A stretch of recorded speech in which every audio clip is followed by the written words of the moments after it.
October 12th, 1999. It was a Tuesday night. Okay, where you headed? The most horrific night in Atascosa County history happened right here. Shots are being fired now, James. Two Atascosa County Sheriff's deputies had responded to a 911 call off Corgi and Coffrin Road, and they weren't answering their radios. A state trooper was dispatched to the scene to check on the deputies. He quickly radioed "Officer down," and that was the last time anyone heard his voice. Something just did not seem right. I just knew I was driving to something bad.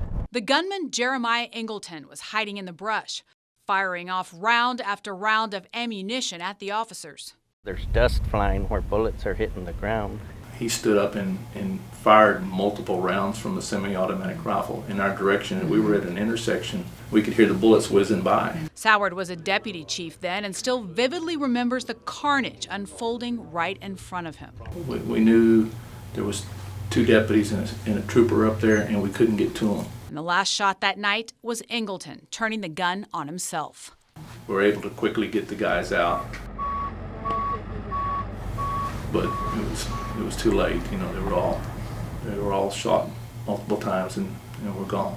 Deputy Mark Stevenson, Deputy Thomas Muncie, and State Trooper Terry Miller all shot and killed. The two deputies got there about a minute and a half apart. Of course, they were both shot and killed when they got out of their car, and the second one not knowing what had happened to the first one.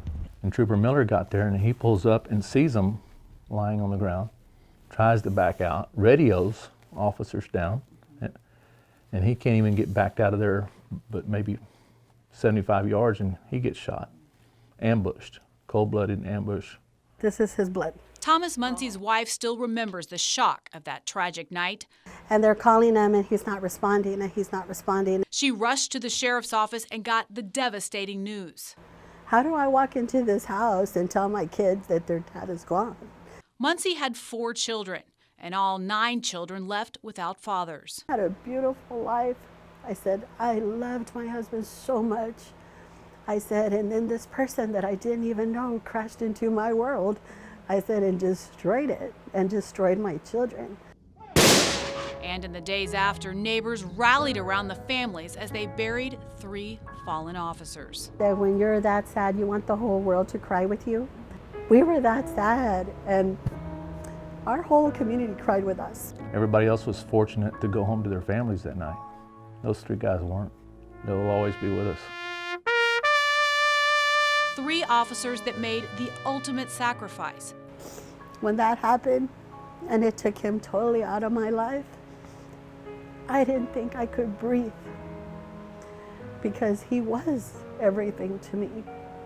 Leaving behind a community that will never let their memories fade away. It had a huge effect, and to this day it still has an effect. Those 3 guys, they were heroes. They were heroes. It's a calling on their life. He loved what he did, and he loved being an officer. Vanessa Croy, KENS 5 Eyewitness News.